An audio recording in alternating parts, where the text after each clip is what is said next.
Third item by motion, council will consider adopting amended resolution number 13, 2025 regarding the surplus of the 2014 International Ambulance for sale.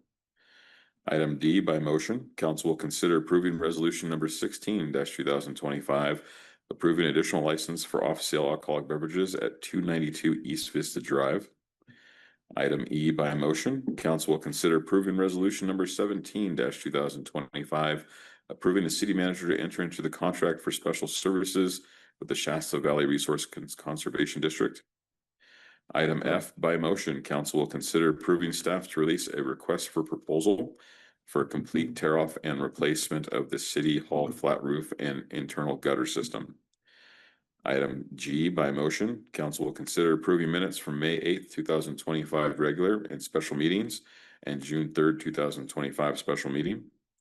Item H by motion, council will consider approving payment warrants dated May 20th, 2025, including any voided warrants and manual issued items totaling $509,202.88. And item E by motion, council will consider approving and filing the month-end report for May of 2025. Are there any items that the council would like to remove from consent?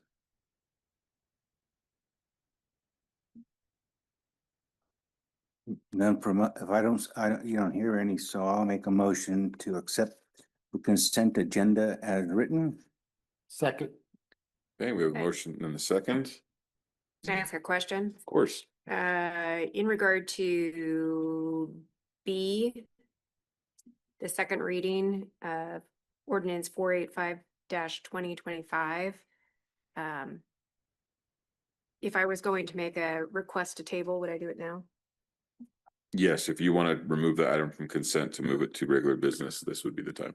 Yeah, you need to remove it first. That would be my request. Okay. So you want to make a friendly amendment to my motion? Yes. Friendly amendment to Friendly remove amendment. item B from, We've learned something over the year. Anyway. Is I that will- okay, David? Yeah, as long as the person who seconded, Councilmember Mazzoni, is okay with the friendly amendment. Yeah, if we're gonna discuss it, Yeah, so the motion is now to approve the consent agenda absent Item B. item. this will just be moved on to. Move on to- agenda. Yeah, we'll move on to Okay, the I'd regular like to business. All right. And All any in, public comment? do we have any public comments on the removal from the consent agenda? So this would be public comment on anything on the consent Well. agenda, not including B. Any public comments on anything on the consent agenda, not including B? No? All right. All in favor of accepting consent with the removal of item B? Aye. Aye. Any opposed? Motion carries. And we'll now move on to council business. We'll start with item A, Measure O Committee. By motion. Oh, actually, item 7 requires that items removed from the consent agenda be discussed at this point. So Okay, we would now take up the matter B. of the ordinance regarding the fire hazard severity map. all right. Well, let's move on to removal item B then. my request would be from David, what is the recourse in the government code for the city not adopting this at this point in time? What is the recourse for the city? No, for, You mean, what is the legal risk if we don't adopt it? yes, I presume that someone could bring a writ of mandate in the Superior Court to compel the city to perform a mandatory duty that the state has set for the city, which is to adopt the map by ordinance. And we would have to pay the attorney's fees of the petitioner. I imagine that's about all. I don't believe there's anything else in the statute that imposes some type of monetary penalty for the failure to adopt. But regardless, I believe that the state law is gonna preempt local law in this area. So much like building codes, even if a city forgets to adopt the updated building code, the updated building code is still gonna be the applicable building code. So and right now there's no time requirement that this has to be passed, correct? no, there is a time requirement. I think it's 90 days. I don't know off the top of my head. Assistant Chief Carter, do you know what the? I think it was Yeah, 90 days, it's and it 90. started like in January, our clock, so I think we're already actually late. Okay. I just know that there's other jurisdictions who are also looking into what this may do for insurance for people's within their either county or their city. And I think there's a lot of questions still on the table, even, from our own fire department, as much as we've tried to do the investigation, I'm not sure what benefit it is to the city for us to go ahead and adopt this at this point. Without seeing what other jurisdictions are doing in comparison and,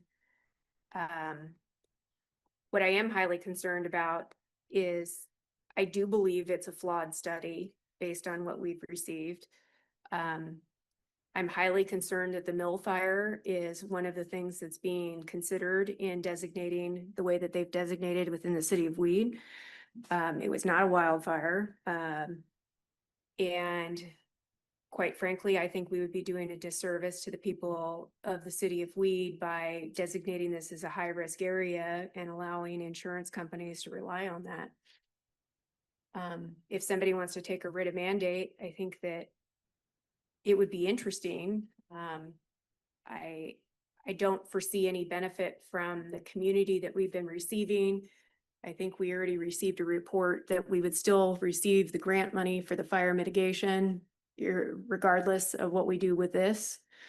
So at this point, I don't see any benefit, and I could see potential harm, and there's areas that we haven't explored. With that, I would like to ask the fire chief if that was accurate, because I don't know, so. In It- other words, does it impact our fire mitigation efforts? With the grant that we received, Mhm. as far as I know, there's nothing in the grant that says you can only receive this money if you accept Okay, the fire hazard severity zone.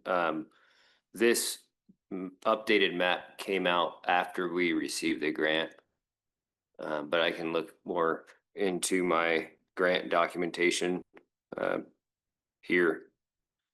But as far as I know, there's nothing that says you must accept the updated fire hazard severity map to receive funding.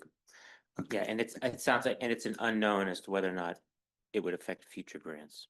It's just Didn't- clarification we don't have. the question is, didn't Oregon pass similar laws, and their response was for their legislature, pressure on the legislature to kind of withdraw those mappings?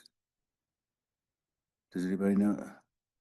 I Do do you not remember follow up there in Oregon? politics. I did hear that they came out with maps and then later on they took them away or at least changed them to some extent. I'm not sure how closely related they were to how CAL FIRE did these ones. But it definitely sounds like there were some concerns, similar to the concerns we have down here in Oregon as well.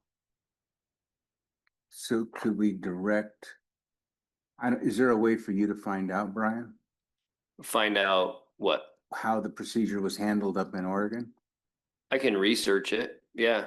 I mean, whether we accept it or not, one of my opinions is insurance has already taken another level up, so Mhm. that cat's kind of gone out of the bag already, but if we can get our legislators to act, and I don't know how Oregon handled theirs, and even if they handled it, was it impactful and effective? That's my biggest concern, because I think this is, my personal opinion is that insurance companies are moving forward with rate increases no matter what we They've do. already done that. Yeah, They've already done that. well, they're doing more, I will tell you that, but I'm just saying, if we can do battle, but if that isn't ineffective or doesn't impact us at all, I don't know. So that was my So- guess. David, my understanding is that the state has already adopted these maps and that they're requiring cities to, under state law, to adopt them as well. Is there any advantage to not adopting this other than we end up with legal fees going to the courts? I mean, do we have a leg to stand on here? I don't know what legal difference it would make if we didn't adopt it. I think that from what I gather, and I haven't researched the entire legislative history of this measure, it seems to me that the reason the legislature wants cities to adopt these local maps is to provide information to the public. I mean, they're asking, there's notice requirements that it be posted on our website. The fact that it's an ordinance requires 2 readings, so there's additional notice to the public. That's my understanding of why the legislature, that's their intent, is that this information just be shared with the public. I suppose my biggest concern is that if we are designating the entire city of Weed as an extreme hazard, not so much insurance rates increasing, but insurance companies saying anybody who has a map that's adopted that's an extreme zone, we won't write policies. Which means then all of our buildings are on California Fair Plan, which I can say is not fair based on what I know of the rates. So I'm trying to think of a circumstance why a individual would take a writ of mandate, knowing that this is a protection to their ability to get insurance for their home. I think everyone here, I mean, you can drive around the city and you know that there's a fire issue. I mean, we got Lincoln Heights, we're still rebuilding from the Bowles fire. I mean, there's evidence everywhere. Our power goes out because they're worried about fire. So I hear, Mr. Mayor, your concerns about the legal issue, and I'm not saying that I wouldn't accept it. I feel like there's more information to gather and more information from other jurisdictions on what they're doing before I'd be comfortable adopting this. And Mr. Mayor, if I could, just to augment my initial answer, I hadn't thought about the grant issue, but I do think that's another there could be risk there in terms of state grant money. I don't have any information that's happened, but it is something to consider. I believe there's still ongoing meetings, is right, Brian? Is there Regarding still what? ongoing meetings regarding the wildfire mapping and all of that? As far as explaining in detail and repercussions? Not that I'm aware of, Okay. maybe internally, but nothing that I've been made aware of. Okay, I was given just the information that I discussed at the last meeting from the unit chief here. And that was basically all the information he had, were those documents that I showed you guys last meeting. and so this is just our area that's painted in red, but this also extends all the way through Wairika Happy Camp, I haven't looked at Wairika or Happy Camp, but I know most of Mount Shasta is also in red, and all of the city of Dunsmuir is as well. And the city of Dunsmuir, I believe, accepted the ordinance with the new map. And the county has not adopted, correct? The county would fall under SRA, Right. which would be state responsibility area, which is where CAL FIRE responds. And a lot of the county area has already been red. This, let me get back to it. But I mean, they've This- not adopted the resolution to adopt their new mapping, correct?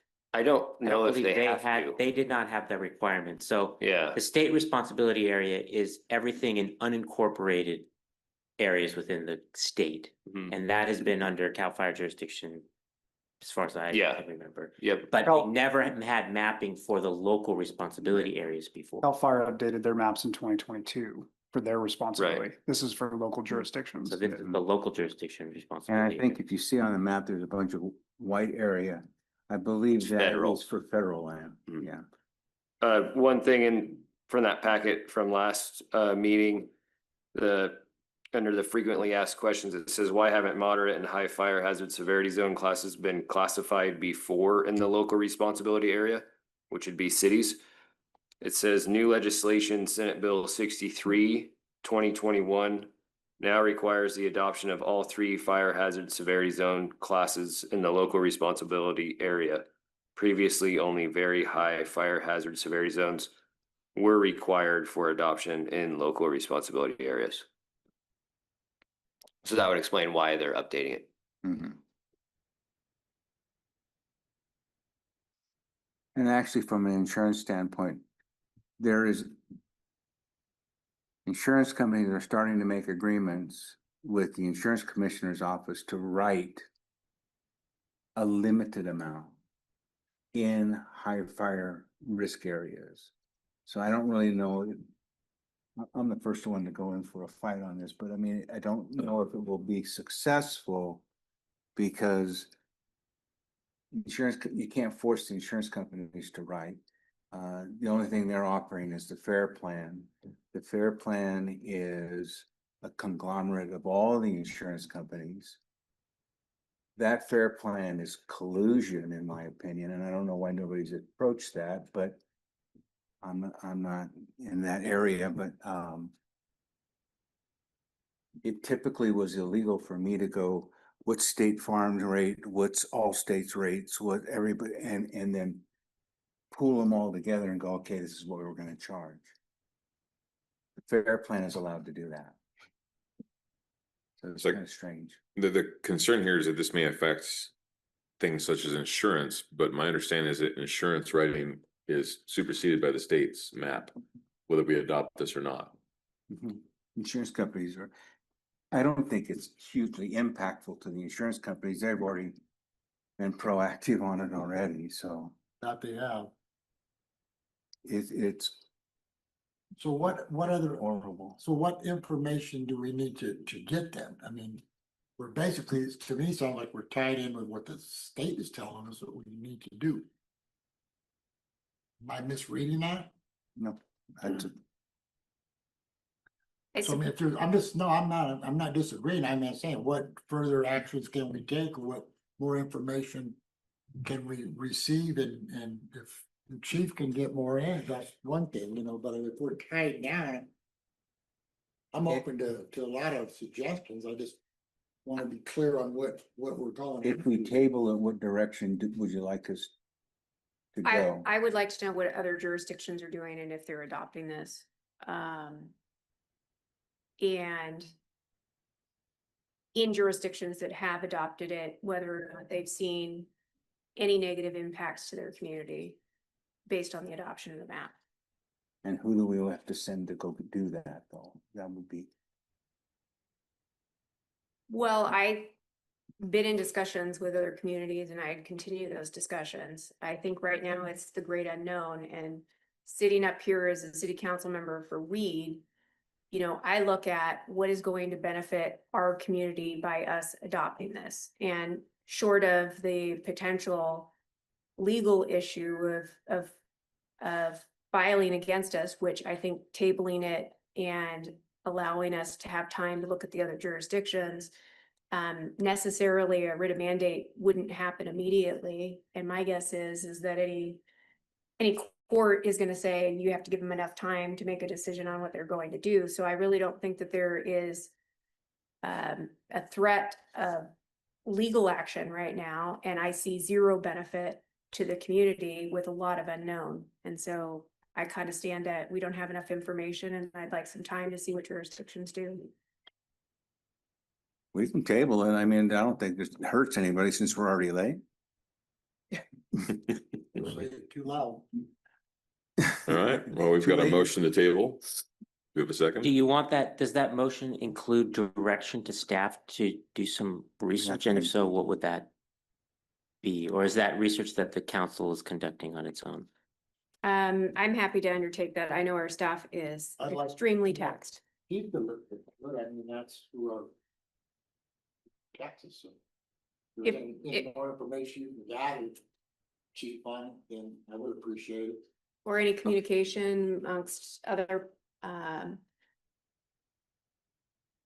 fire captains and what they've seen, and if there's any repercussions, or if they've heard there's any repercussions, and inquiry into Oregon. I think that might be of interest, and I'll take on the laboring or from the local jurisdictions and find out what they're doing.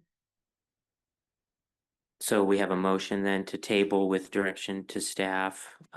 Is there, was there a second, Mr. Mayor, on that? We don't have a second yet. Do we have a second? Okay, we have a motion. The Do we have second. to do some public comment, I believe? Okay, any public comments on the item?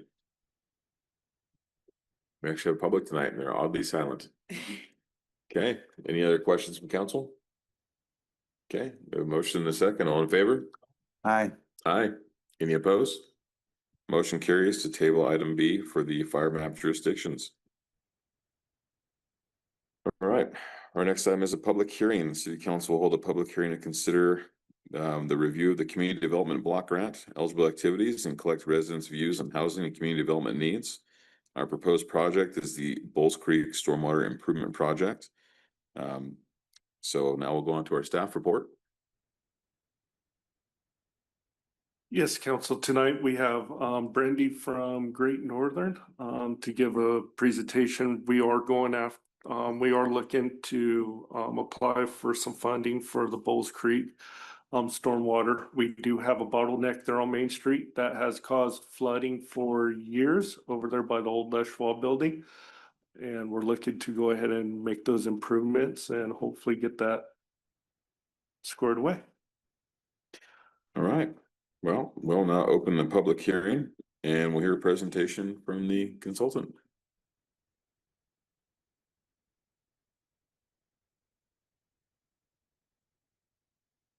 Hello, I'm Brandy Caparoso from Great Northern Services, Community Development Director. Not director, I'm a manager. So the public hearing, HCD and CDBG HUD requires a public hearing and public meetings to let residents and citizens know about regarding their views about the grants that the community would like for the city to submit.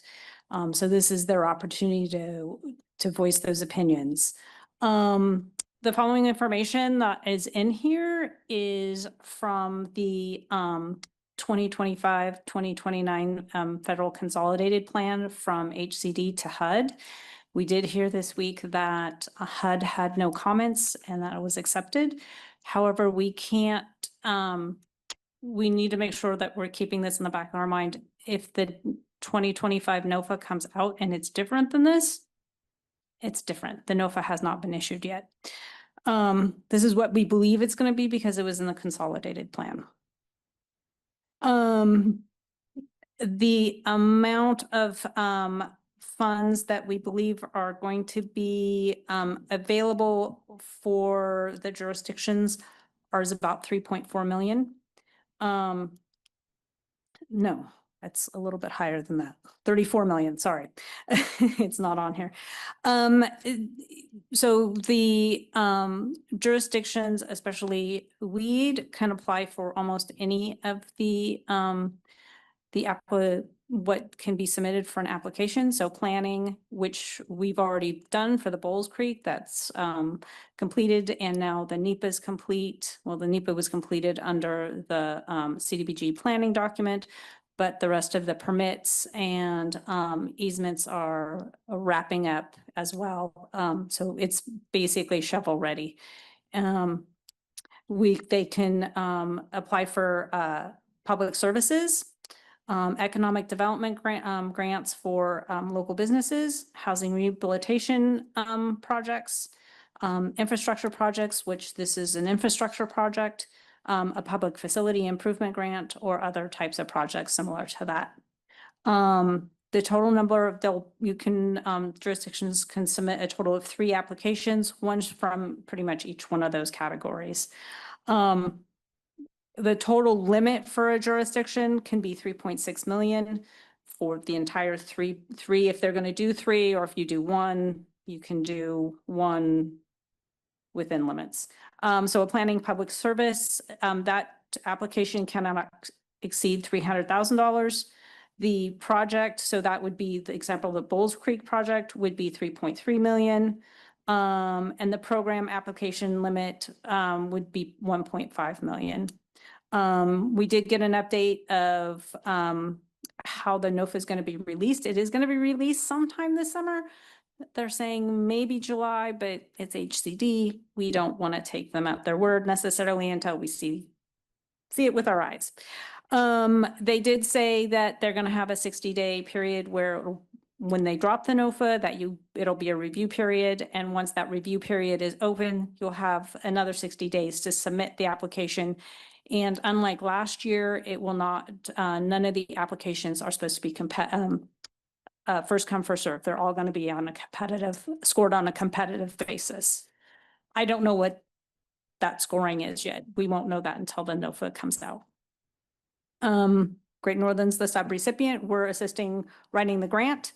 And we'll also be assisting, implementing it for the grant side of things. Pace Engineering will be the contractor not the contractor, but the engineer on the project. Bowles Creek is what Chris was stating, has a issue with bottleneck and flooding. So that's proposed to alleviate that issue. We don't have a final budget yet. Pace is still working on that budget. But we're estimating somewhere around 3 million. So it's well with under that budget cap that is probably going to be set by the HCD. There's not going to be any displacement of individuals for this project. It might keep people in their homes and businesses in their homes because they won't be flooded.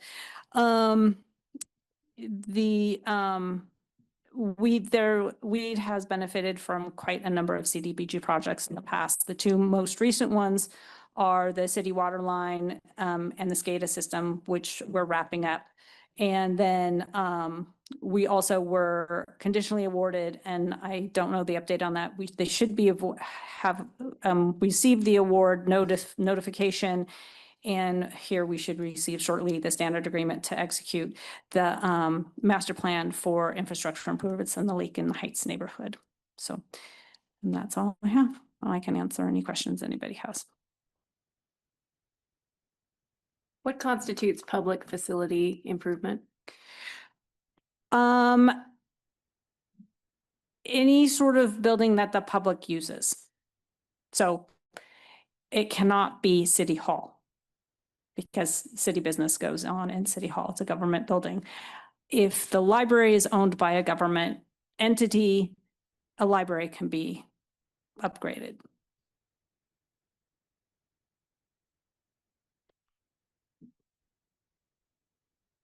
So for me is, Great Northern does this for the admin and application fee. Is that is that how this works for you? Currently, we're getting paid through the existing 22 CDBG HA 00015 grant because there's enough general administration in that grant to be paid for writing the grant and assisting with submitting that grant. So we're not actually we're not spending pre-award dollars to submit the grant. Okay. And then we need to pay Pace Engineering as well, right? And that's also in a separate grant, or is that the? Your Pace Engineering, I would imagine, I don't know how your guys' contract is working with them for assisting with putting together the budget, but I believe once, Chris can speak to this, and that once the standard agreement is in place, then you have a work order with them on top of your existing contracts for services agreement.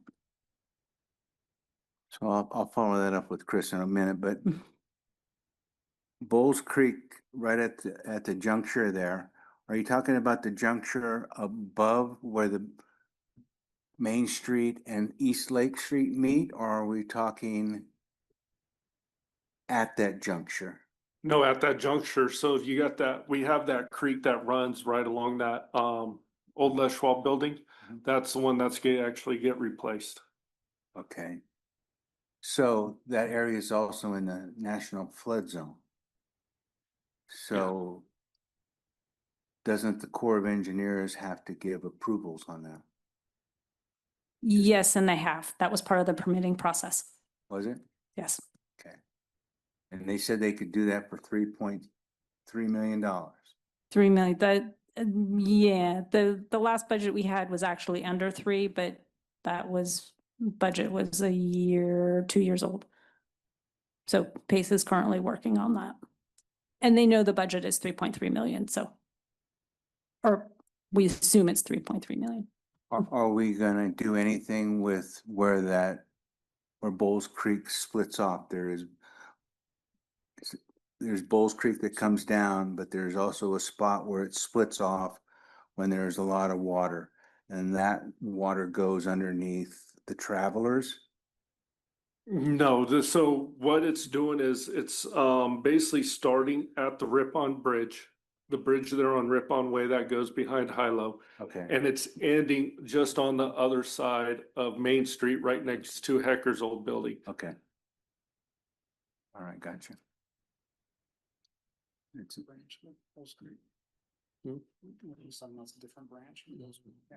All right, any other questions? Do we have any public comments on the item?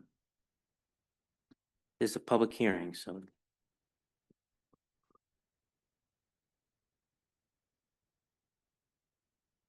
All right, well, seeing as there's been no public comments or other opponents or proponents of the project, unless there's any questions here, we'll go ahead and close the public hearing. Thank you. All right, any further city council discussion on the project?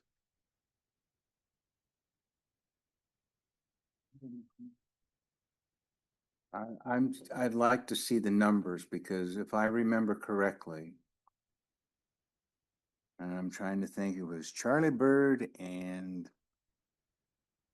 can't remember the CM at the time.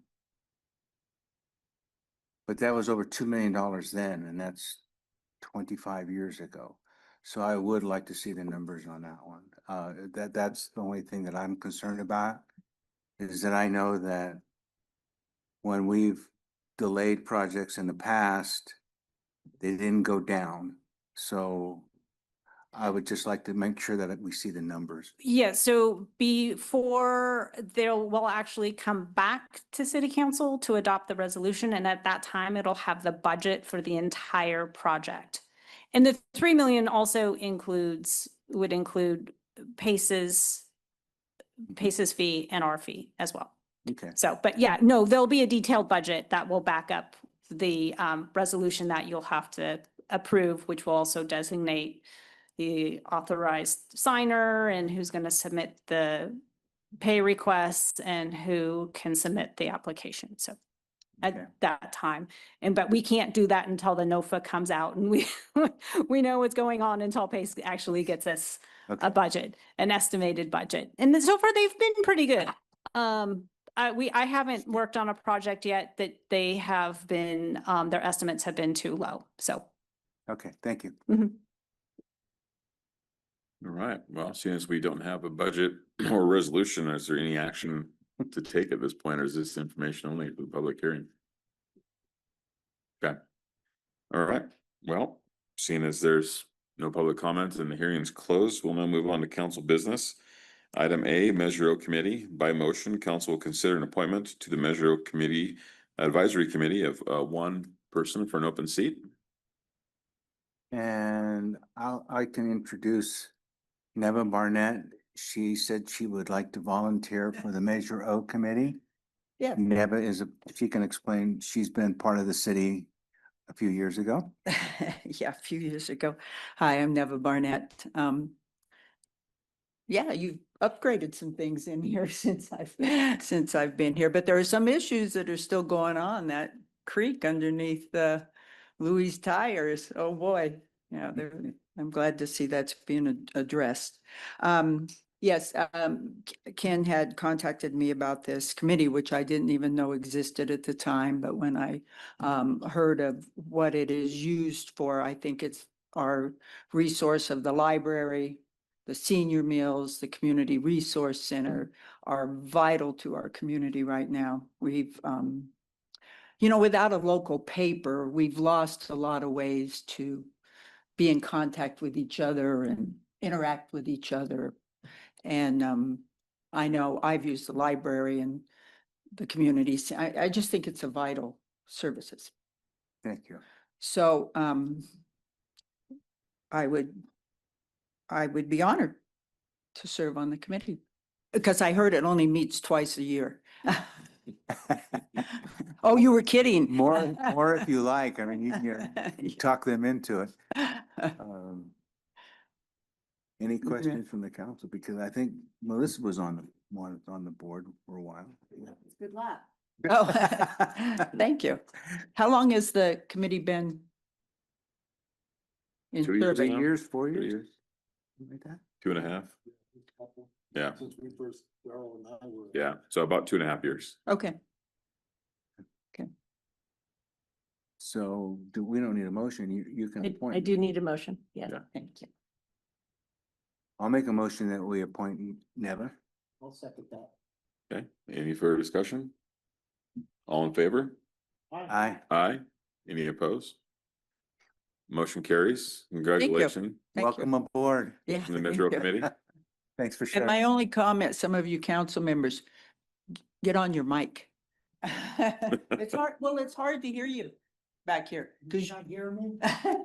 Everybody can hear me. And never, that was like 2 overnight meetings. Oh.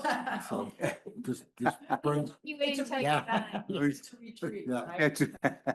Thanks, Neva. All right, item B, Public Works by motion. Council will consider approving resolution number 18-2025. Authorizing staff to apply for USDA lending in the amount of $6,875,000 for the Shastina wastewater treatment plant improvement project, which is the South Weed Line, and authorize the city manager to execute required documents. Yes, council. So tonight I'm seeking permission to apply for this loan to improve the wastewater treatment plant, the Shastina system that feeds from Division on south. Right now, we cannot take any more new development or housing at this time. The design capacity for the treatment plant is at 295,000 gallons a day. Right now, we are taking in 430,000 gallons a day. With this upgrade that we will be doing with the loan, it will push our capacity up to 800,000 gallons a day. Curtis there's a map in your packet that Curtis created that shows you the upgrades that would take place in this, with this loan. So it would, we would have emergency overflow improvements. We'd be replacing the effluent pumps. We'd be lining ponds 1 and 2. We would be upgrading our current aeration system in our ponds, on top of adding more. We will be putting in a backup generator for out there, just in case of an emergency. We won't be dealing with what we went through with the 2 fires. It will be also replacing the headworks at the plant as well. This is a project that is very much needed. Once we will have to have a utility rate study done before the project is completed. This will open up a utility rate study. Curtis is here tonight. If you have any questions for either him or myself. All right. Do we have any questions from council? Because I know I've been following this very closely. Well, because I'm close to what's going on, so. So About the hat. I would only like to make the statement, should we advise now what that $6.8 million loan would cost our citizens potentially? So that's the thing, we can't do that until we do the rate study. And plus, once we do apply for this loan, USDA might, we might be awarded a little bit of grant money. That is not for certain yet. Okay, So right now, we cannot say. all right. I just want to ask, our current wastewater system, if you were to be able to tell the general public how old it is, what are we talking about? Oh, man, Curtis, I know we found some set of plans from the IP days? The International Paper Company days? It was 1950s if I. Yeah, it was like in the fifties when that plant was built. Okay, and essentially the upgrades have been neglected and haven't been taken care of until now. That's correct. And so you say this is a much needed project. I'd like to That's- say it another way. This is whether or not Yes. our city will continue to thrive and Right. have toilets that flush. That's correct, because we're quite lucky that the state has not came down on us yet. Luckily, we are still meeting the testing requirements, but it's just a matter of time before the state will come down and start handing us fines. And I just want to thank you for your work on this and making it very clear to all of the city council members. We've had more education in wastewater than I ever thought that I would have. But thank you for your detailed work on it. And I just want to be sure there's not very many questions that I have, but it's because you've answered them. And really, if there's anyone in the community that has a question why we have to take out a $6 billion loan, I invite them to hit up my email because I definitely would have some information to share. Yes, and I'd also like to thank Curtis for all the work that he's put into this. Curtis has worked real hard on trying to hurry up and get this taken care of for us, put everything together. Before our miracle system breaks. Yes. So what are we looking for? No, go ahead. So how long is, relatively, you think that this will help us into after what? So how long do you think, before this project can be implemented and, get it going? 2027, Curtis?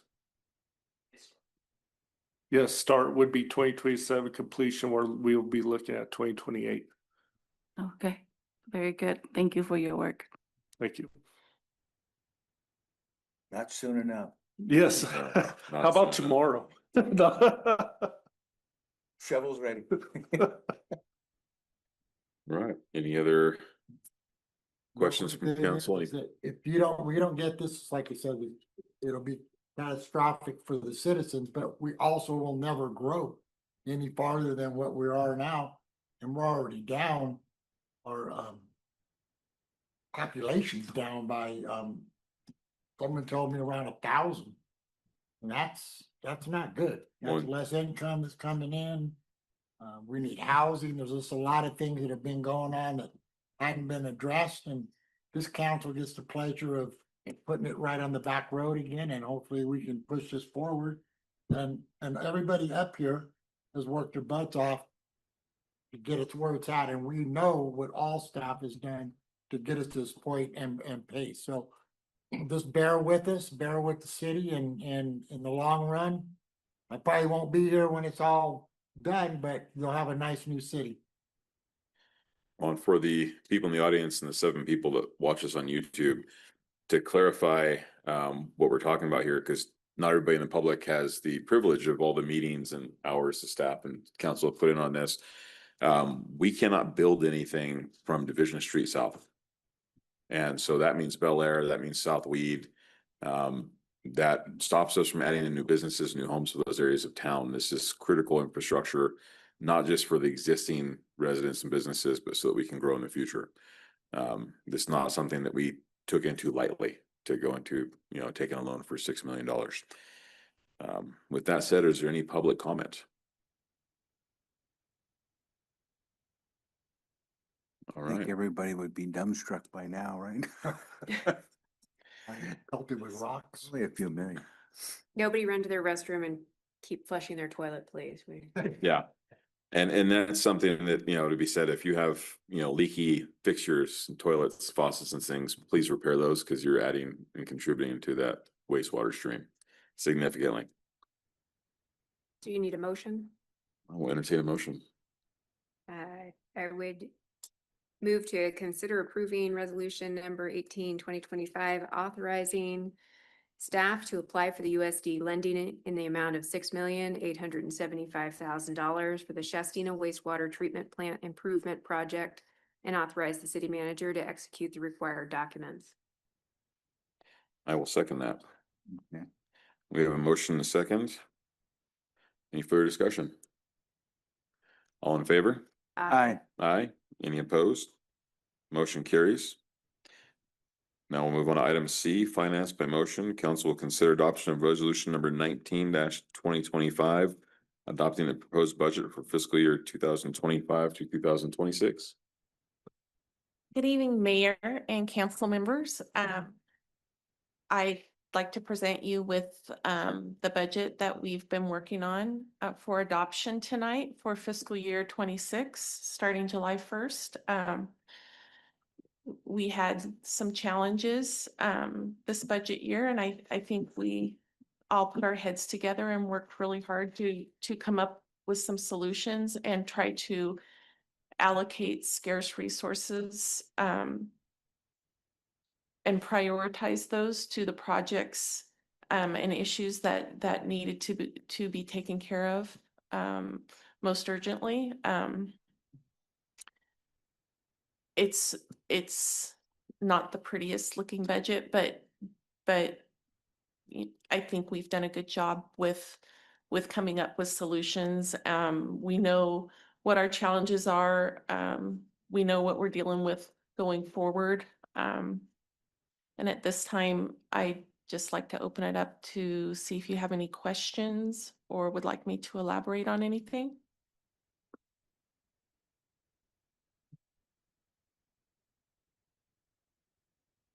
I would just like to say again that the council here has sat through a few hours of budget hearings. Our ad hoc committee will add a couple more to that one, and sometimes with most time when people do show up, I just have to add that because I missed a meeting. So for me, it will be again with the same thing. If the public has questions and comments on these budgets, there's a lot of numbers. Items are out there. If they have questions, they should call and ask a council member. And if we don't know, we will find out and give you answers.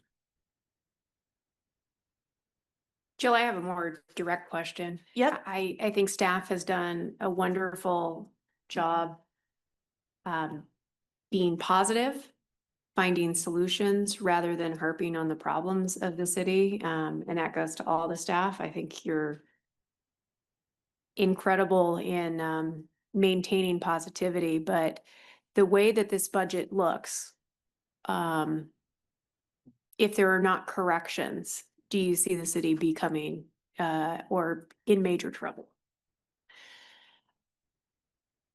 I see that we need to do a pretty major course correction within the next couple of years. And we've discussed some direction for that.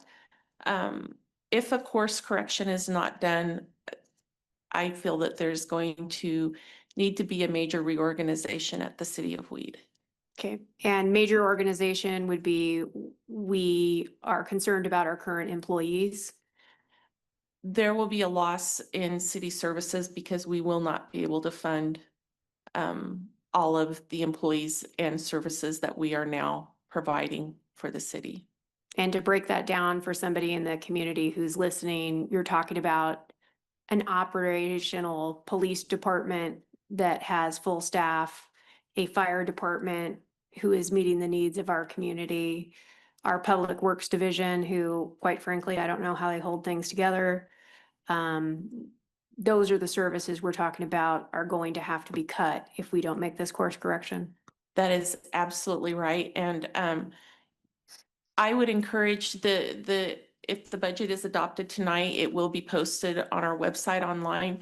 I would encourage you to go on there, anyone who hasn't seen it, and look at some of the statistics, look at what the department heads have said about their department, look at the number of public works projects going on.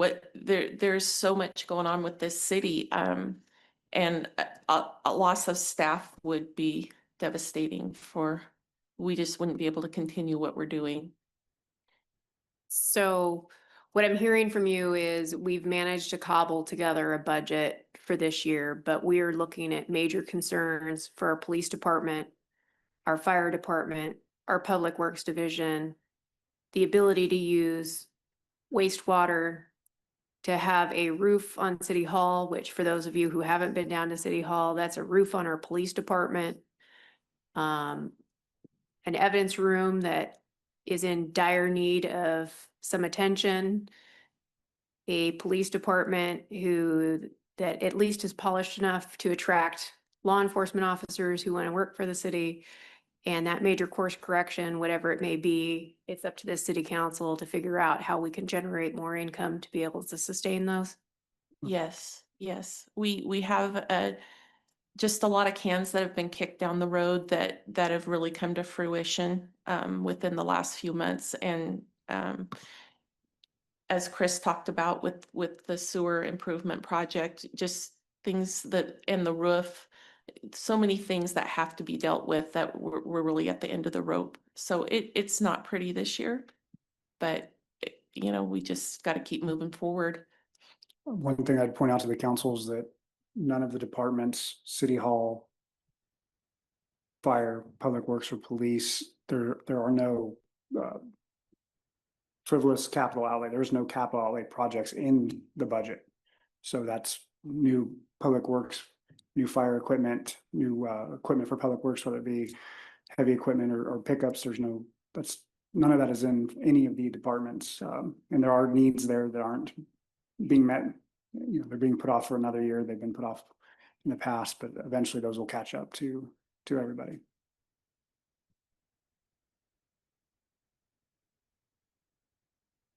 I want to say something, but I better not, but, Jill has just kind of taken this on in Sandy. Everybody sitting there has participated and made this thing. This is a tough thing that I'm watching. When I was elected, I didn't see this coming. And then I find out it's something that's been going on for a long time, and now, you know, they've grabbed the bull by the horns and they're gonna take care of business. And it's not one person or one administration, it's just a accumulation of a lot of different things. But I want to say, you know, we talked about the staff, but I want to talk about Christina and Jamie and Roxanne and the staff that's every day there too in that front that's working their behinds off, you know, getting some of the flack for it and so on. So they don't get enough credit either, that they're working their butts off in there. And I've worked with them for a few years and they do a good job. Everyone, the department heads has a really good staff. Every one of the department heads have a very good staff there. And so now it's time we need to put it all together and take what we have coming and move forward. But I think this is a very good plan. And as soon as we can get going with this, the sooner we're gonna get done with it. But there'll be bumps and curves in the road, but now we know. Now we have insight on exactly where we're at. So the only thing I can say is that we have to continue on as a council and everyone as a department, and hopefully the citizens will stand behind it, have some understanding with it, and ask questions. If I don't have the answer, I'll take you right to her or to him. I mean, it's something that you guys have to do. The public, you know, you have a right to know. And I've always thought that. So now's your chance. But anyway, thank you guys for everything, everyone in. David too.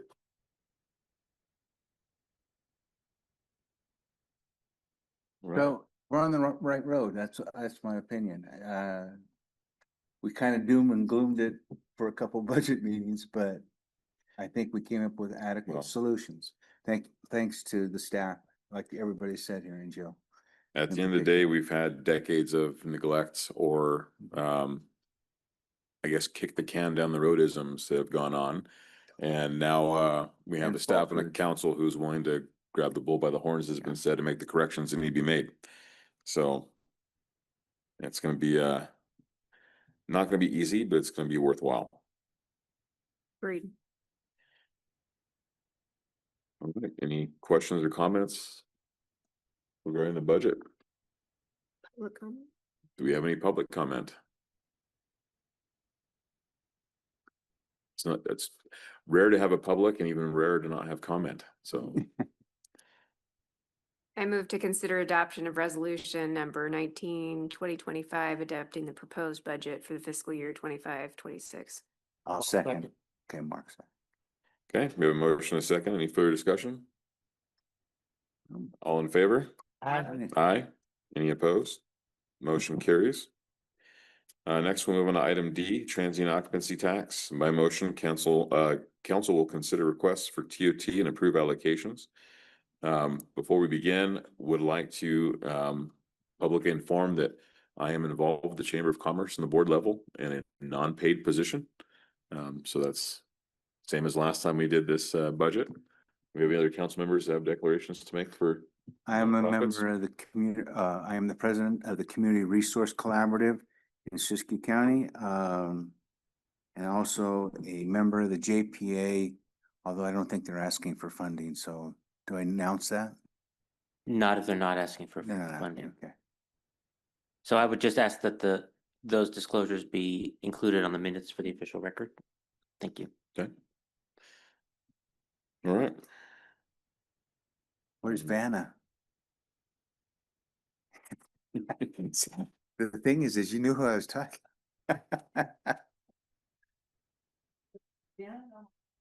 Vanna. She's still on TV. Let's say our technology is much more sophisticated than how this used to be done.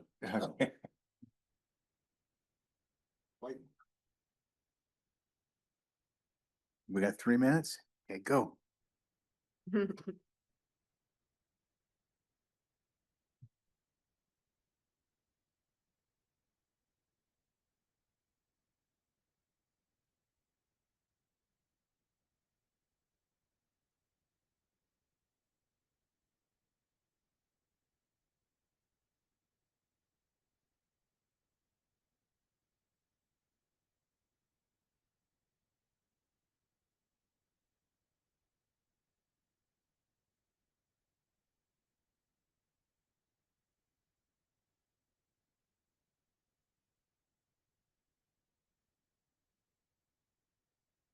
Very interesting variations here.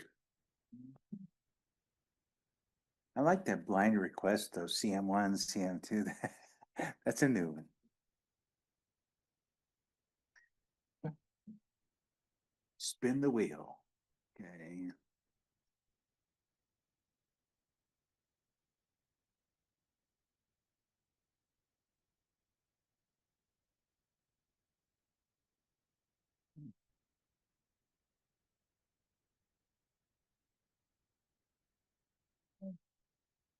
Good to me.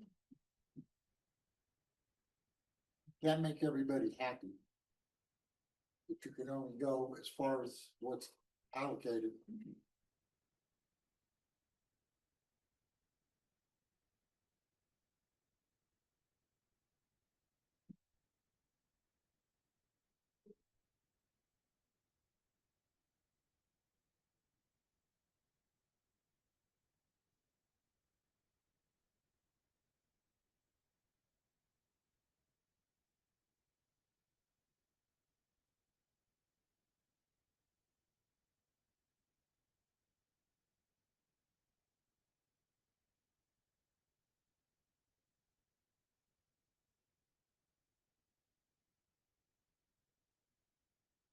Public comment?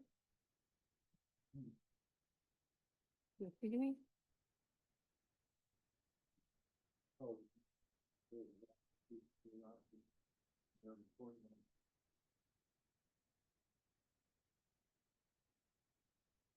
Any council discussions on the allocations?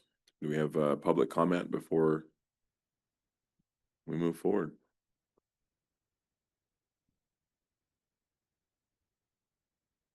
I mean, if the council has no questions, then I guess you would want to explain what the procedure that you guys are going to be undertaking this evening. Well, normally there's proponents from each of the projects come forward to explain their funding requests. So do we have any proponents out there that want to? Okay.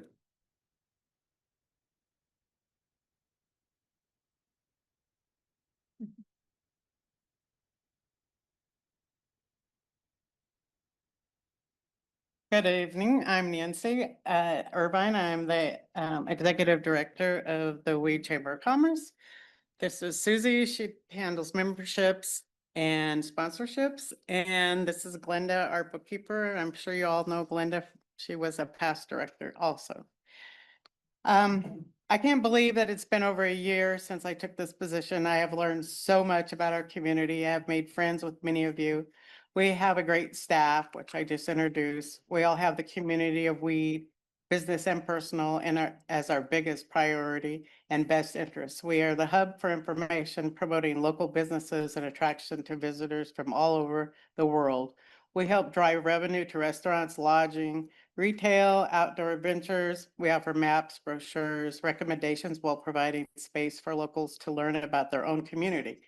We are under the arch, one of the most photographed spots with the mystical mountain in the background. Of course, tourists always ask us about the name. They enjoy the story of Abner Weed and like the big pictures of weed that we have in the cabin. We also offer them information on small business loans, relocating, love to talk about our great schools, which there is a lot of support there. We do bulk mail, copies, faxes. We are part of the Volcanic Legacy Scenic Byway, combining I-5 with Highway 97, the beginning of the Alaskan Highway. We offer road conditions and weather reports. The Chamber and Visitor Centers promote local events to help local businesses in turn bring people into weed from surrounding areas. We put on 8 events per year, and that promotes more businesses to our community. We have been working with Siskiyou Economical Development and RCAC to help revitalize weed. We will start small and hopefully work our way up. We will be meeting with the bowling alley and the Mercantile. We did meet with the bowling alley. The Mercantile weren't there when we went. And it looks like we will be starting a project hopefully with the bowling alley at the front of their building. I have been working on the City of Weed hanging flower baskets. It's a major undertaking, but rewarding. We also run the program with AARP, who pays a senior to water the plants. Chris said that maybe tomorrow they'll get the rest of the flowers out of my backyard at the cabin and get them in some sunshine. The continued operation of the visitor center is a vital link with the city and community alike. Visitor centers are where travelers and vacationers get their taste of the area. The more information and knowledgeable, friendly assistant you give, the more you get in return. We cannot do this without the city's help. We want to make weed that destination place together, and we can make that happen. We have been asking for 53,000. Thank you so much for all your support and the friendship. Thank you. Any questions? I'm sure you guys know about us, but I'll come in and visit with you. okay, I've been down there. we'd love to give you our routine. Um, Yeah, thank you. Thank you very much. Flower. Yes, thank you. And by the way, the new city manager will need to take that over next year. Because I'm spending hours and hours on that. I loved what I did, but it was way more work than I expected. And my family's been involved. We come every morning and water because we have no water at Heritage Park right now. So the little gal who pushes the cart, she can't do it by, have to go clear back up to the cabin to refill. And we're in dire need of getting that water back to Heritage for the plants. How long has it been out? Ever since they started the, Yes, so, Right. One thing that ended up happening is when we went ahead and killed the old water main, it affected the tree wells in Heritage Plaza.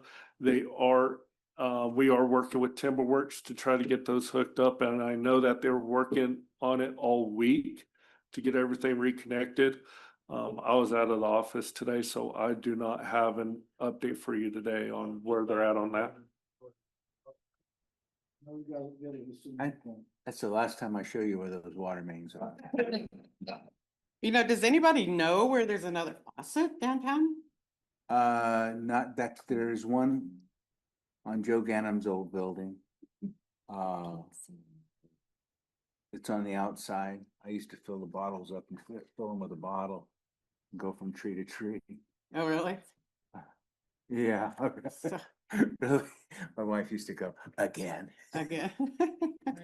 Yeah, we sure could use some water though.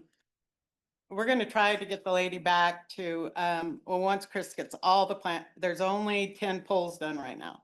And all the plants are ready to go up. So that makes 20, yeah, there's 40, yeah, 24 poles. You've been taking care of the plants then? I planted them. I did it all and. Baskets that were put out before with the plants? Right, I did it all. They brought me baskets, the baskets back to the cabin. They had the liners in them, the old liners, and so I decided to try to keep most of them, which we did. I had to soak them all in bleach, lay them out on the pavement, then spend several minutes on each one, rinsing out all the Clorox.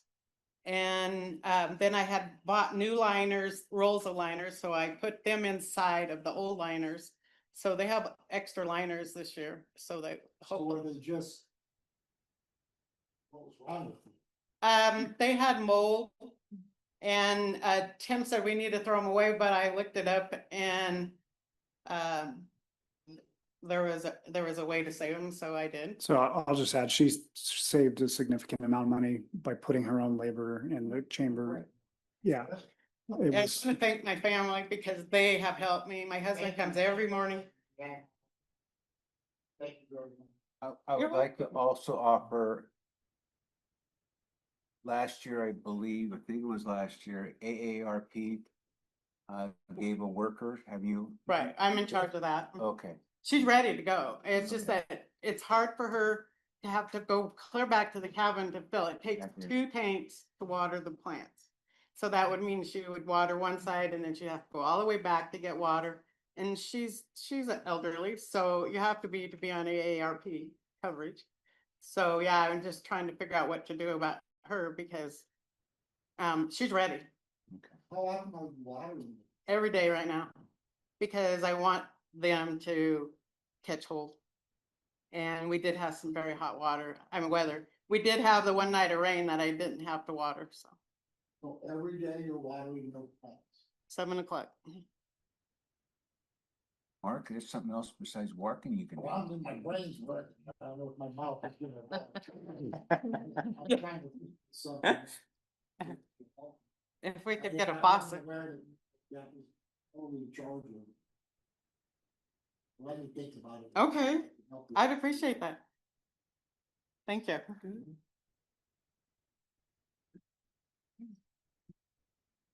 Little cart. Or motorbike. Well, That would be dangerous. are there any change in allocations council members would like to make to their requests?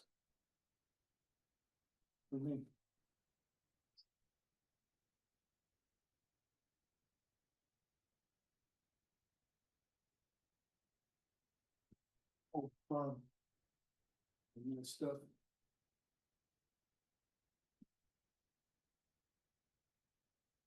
We didn't.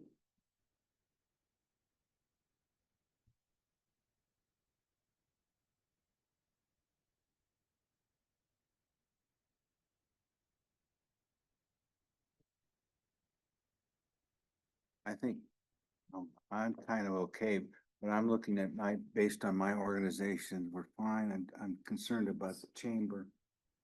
Oh, I can tell you there's several organizations based on this year's allocation are be cutting major services. But that's just the way things are economically. There's not enough money to go around. Go by what I did last year compared to what I do this year. There's just numbers I'm curious about.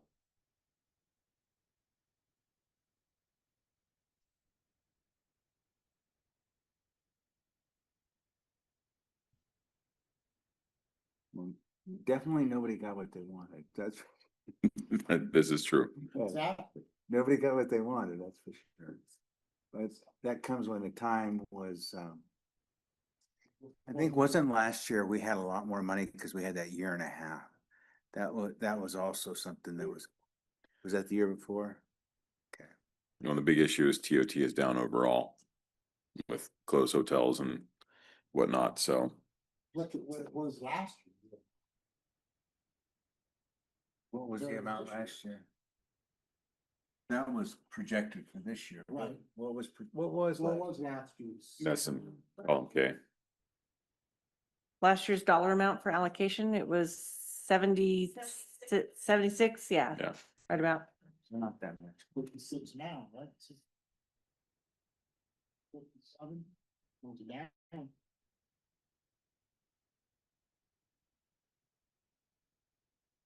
The only thing I would add to this is I've been a opponent of the city of Weed actually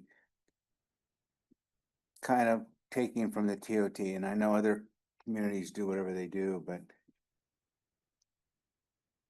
what I would like to see is, and we discussed about this at budget before, I think the last time, or at least I had a small conversation with Justin, is that we need to change our ordinances so that people that go into events, either whether you're holding them, but if you need security, that needs to be handled by the event person through the permitting process and not through the TOT process.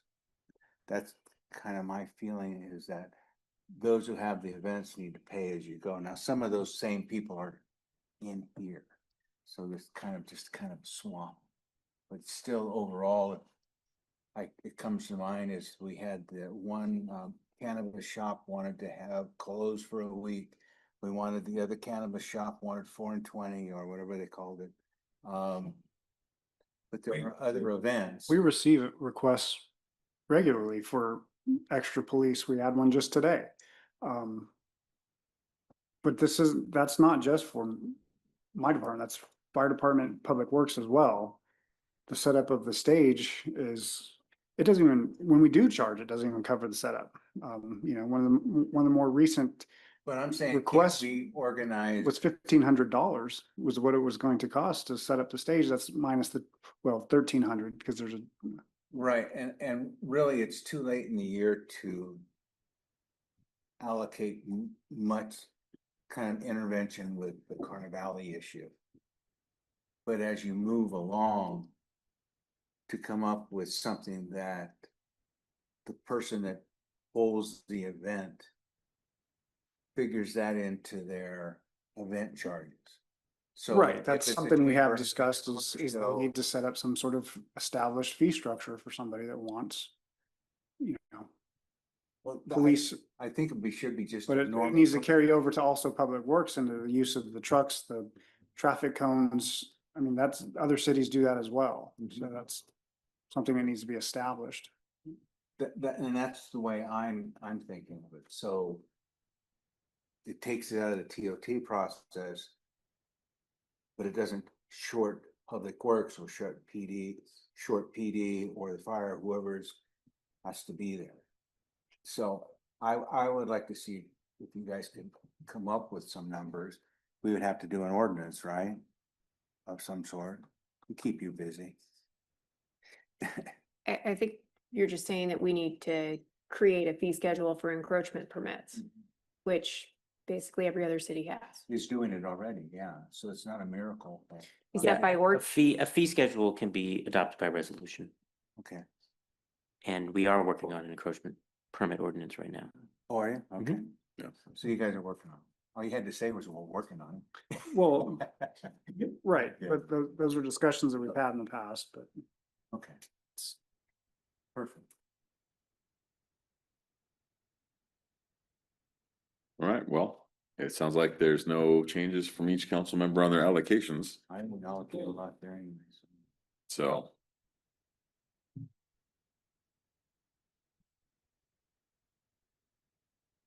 Move to adopt a TOT and approve the allocations as is. Are we running with the averages? Average or Oh, I don't know. What are we doing? The average is what would be going based on the allocations the council members have made. Mhm. So if there are no changes from council members to move from one to another, then the average column there in the column J is what would be going to each of those organizations. Based on the funds available. So any council member could right now make some revisions to their Exactly. list, which will affect the average. So then, Councilmember Wetstein, is that a motion to adopt the current average as presented? Yes.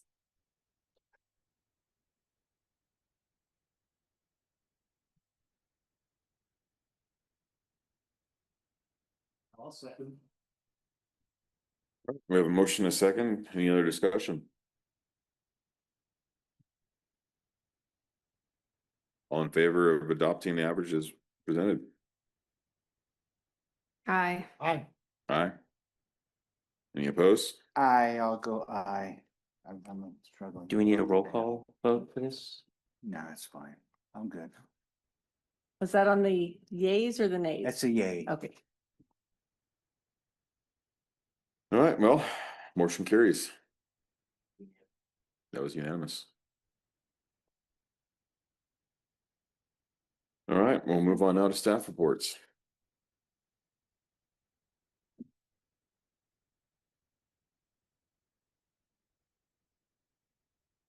And Chief Carter? I'll go first. All right, this last month, we responded to 70 calls for emergencies covered by 2 full-time personnel, 4 resident firefighters and 1 volunteer. We do have 1 new resident firefighter moving in at the end of this month. We completed 108 hours of department training. We completed 4 fire and life safety inspections, working with the building department, 21 defensible space inspections. This Tuesday, I went up to Cascade Fire Equipment to check on the progress of our new engine, and it looks like it's still on track to be delivered by the end of this month. We've responded to multiple vegetation fires over this last month. It's getting hotter and drier, but we're always happy to see the hard work and coordination working with our other local agencies.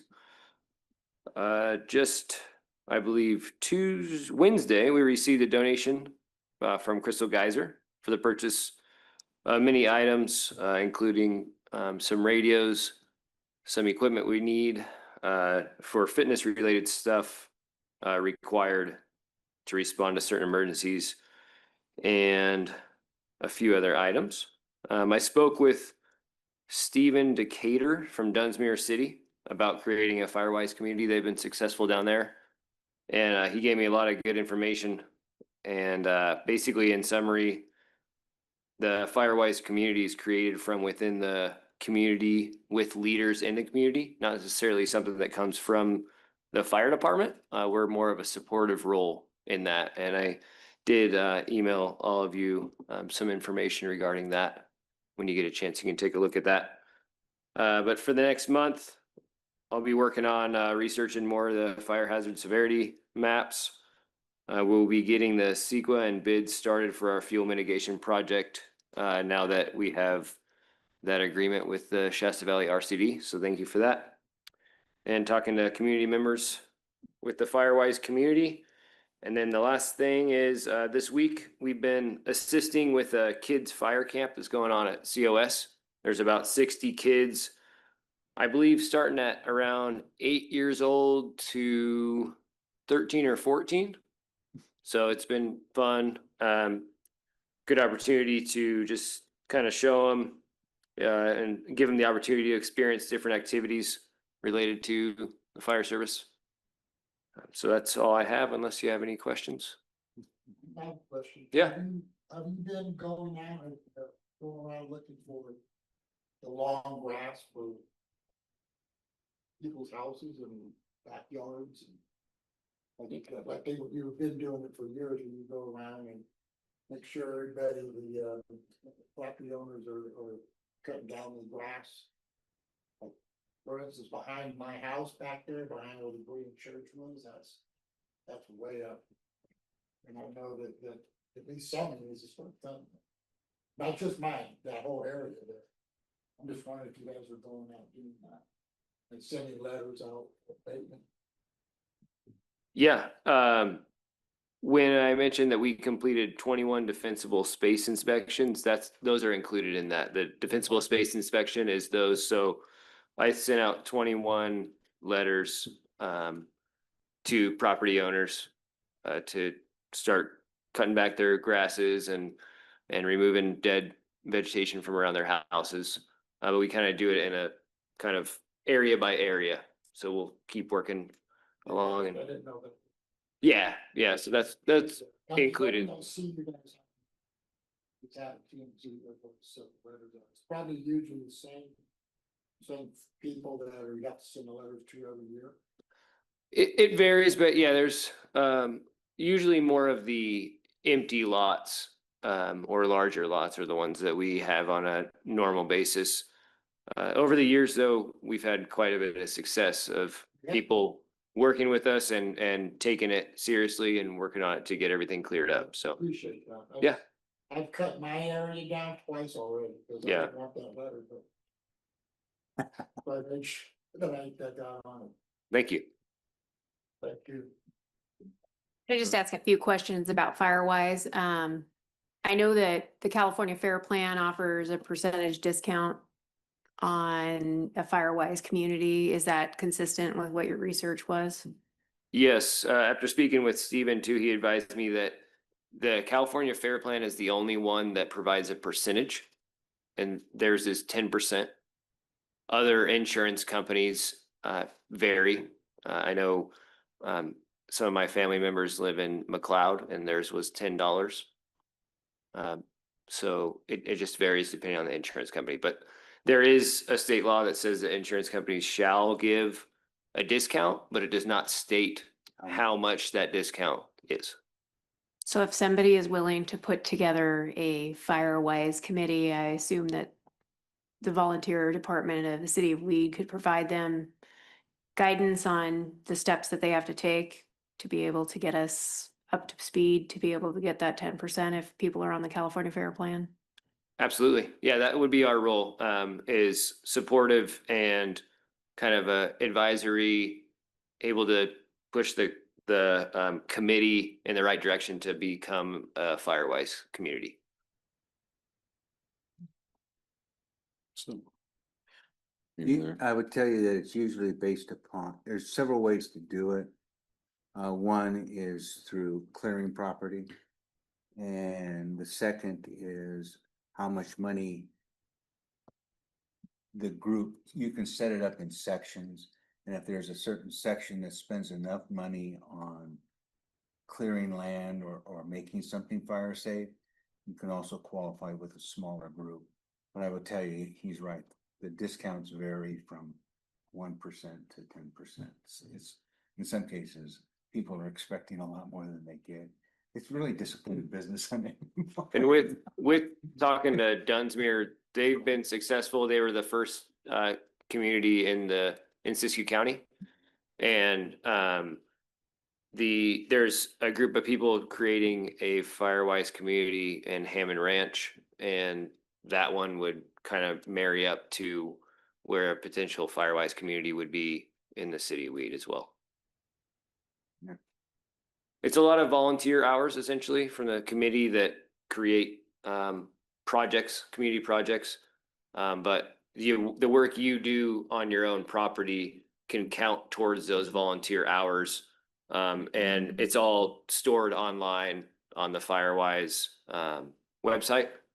And that's what they use. And like Steven was saying, the hardest part is starting. And once you get started, it's relatively easy to keep it going, but there's just a lot of steps to get it started. But yeah. So if any of our 6 people are listening and somebody wants to start up Firewise, seven people, to benefit your community, I think it would be a wonderful project to take on. All right. Thank you, Chief. Director Porterfield. So I would also like to join Mark in thanking my staff, Jamie and Christina, because they've worked very hard. We're at the end, we've got one major module to implement on our software implementation. We have a parallel in 2 weeks on the utility billing module, and we expect to go live on that in July, so it's nice to see a light at the end of the tunnel. But they've been working very hard in helping me get that implemented. I'm to the point where I actually think next week I'm probably gonna start back working on audit again, because now we're behind on audits, so. So, yeah, but that's about all we got going on, just moving forward. Yep. So, Director Davis. Yes, so as you already know, Timberworks has been busy on Main Street trying to reconnect those tree wells and Heritage Plaza and the drinking fountain. They will be moving back to the boulevard to continue the water line down South Weed Boulevard. And we're just about have completed our mowing for the first go around. It will be mowed again later on this year. Chief Mayberry. Couple things on June sixth, we received, well, actually a couple days before that, was short notice, requesting us to participate in the Butteville Field Day. The fire department and ourselves were able to work our schedules to accommodate that short notice request and go out there and participate in their year-end festivities out there. On June 19th, we'll be having let me bring it up here. We'll be having the rabies clinic here at City Hall from 3:30 to 5:30. Parvo and distemper will also be available. Dogs need to be on a leash, cats need to be in a carrier. The rabies vaccine will be $15 per animal. And then I think that's about it for the police department. So, that's it. All right, thank you. City Clerk Tukey. No report. Okay, and City Attorney, Mr. Ruderman. I did attend the League of California Cities City Attorney Conference in Burlingame. That was where I was at the last meeting, so we had a very good conference. It was actually the most well-attended city attorneys conference that the league has put on, which was nice. One of the interesting sessions, don't know how relevant it is right now to the city of Weed, although you are looking for sources of revenue.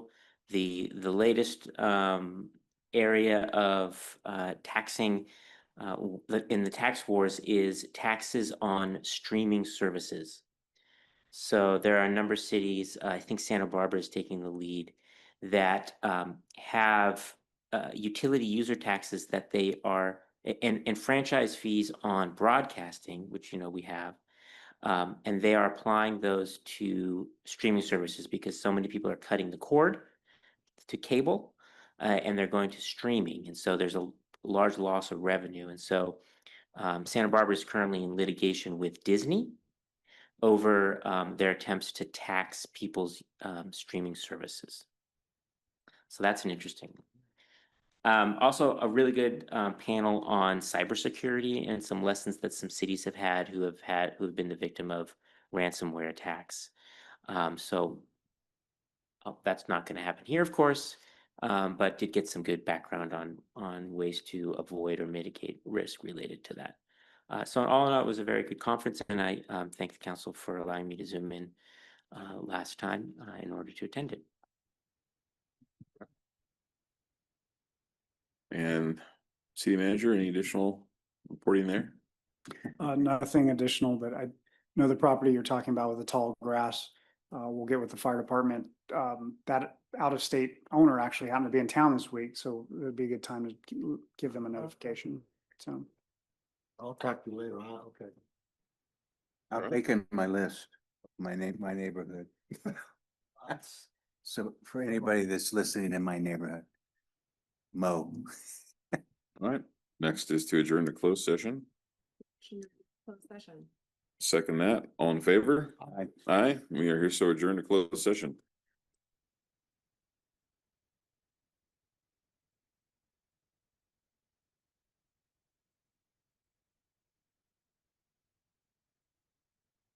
I even printed one in color.